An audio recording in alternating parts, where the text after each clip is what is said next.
آپ کا دوسرا سوال، تو 3 طلاق کا کہہ رہے تھے کہ میڈیا کافی 3 طلاق اچھال رہی ہے، اور اس کا کیا جواب ہے؟ افسوس کی بات ہے کہ معاشرے میں، مسلمان کے معاشرے میں 3 قسم کی طلاق ہے. مسلمان کے معاشرے میں، سوسائٹی میں، ایک طلاق بدعت، طلاق طلاق طلاق ایک ساتھ میں ہو جاتی ہے. ایک طلاق حسن، جو طلاق دو، 1 ماہ رکو حیض کے لیے، پھر طلاق دو، پھر رکو، پھر تیسرا طلاق دو. اور تیسرا طلاق کے حسن، جو بالکل صحیح طریقہ ہے، جو قرآن شریف کی ہے، طلاق دو اور 3 ماہ رکو.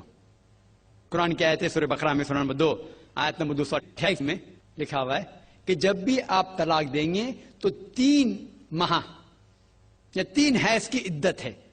تو طلاق پورے مکمل ہونے کے لیے 3 حیض یا 3 ماہ، 3 مینسٹرل سائیکل اور 3 منتھلی کورسز مسٹ ہے، کمپلسری ہے.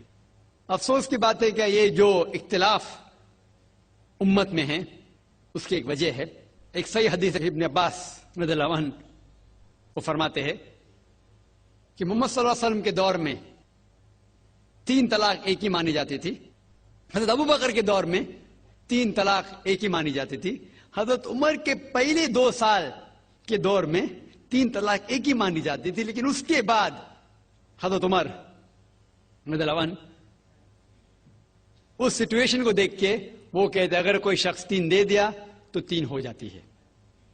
اس حدیث کی وجہ سے جو اختلاف امت میں ہے، اور کئی علماء میں اختلاف ہے، لیکن علماء میں اختلاف ہے، رہیں گا ایک منچ پائیں گے کہ اللہ عالم.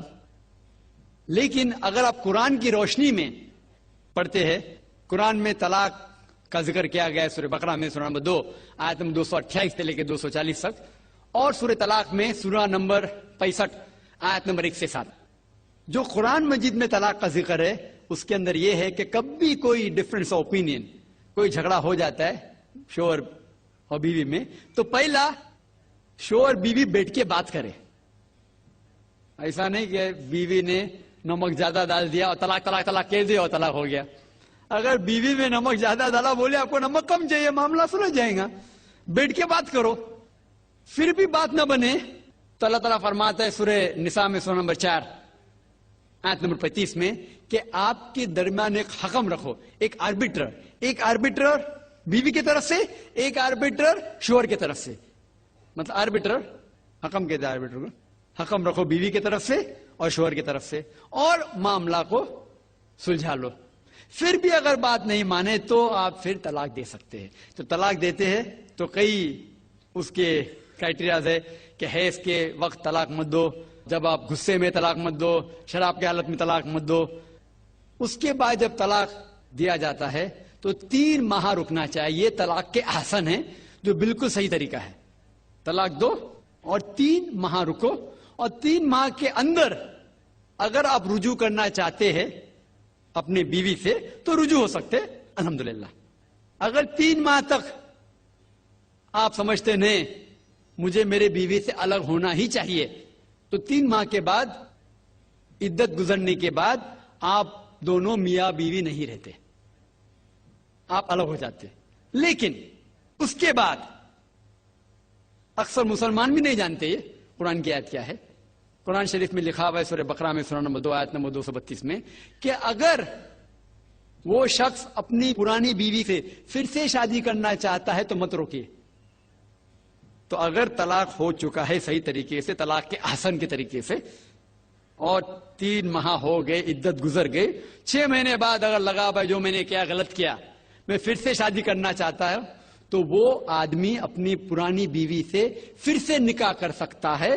لیکن نیا نکاح، نیا مہر. نیا نکاح، نیا مہر جو کئی مسلمان نہیں جانتے.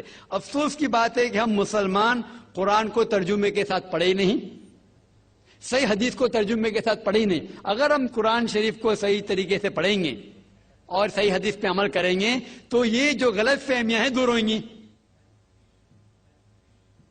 اور پھر سے اگر شادی ہوئی، پھر سے آپ ساتھ میں رہ سکتے، پھر سے پرابلم ہوا تو پھر طلاق دو، پھر 3 ماہ رکو، پھر سے الگ ہو جاؤ، پھر سے آپ چاہتے پھر سے شادی کر سکتے.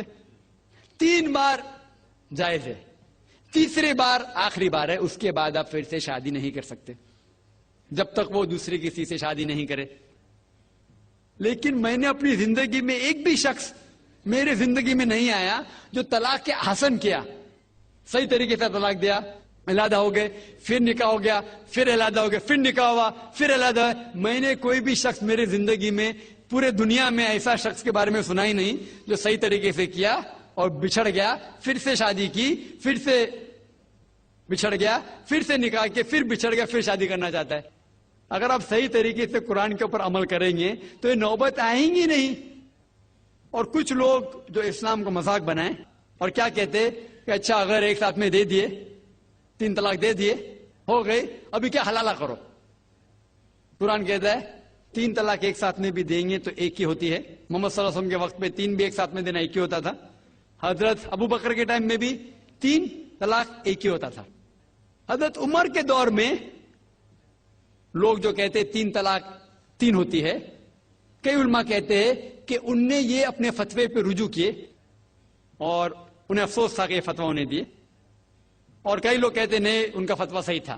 اس میں امت کا اختلاف ہے، لیکن اگر قرآن کی روشنی میں دیکھیں گے تو 3 طلاق ایک ساتھ میں بھی دیں گے تو ایک ہی ہوتی ہے۔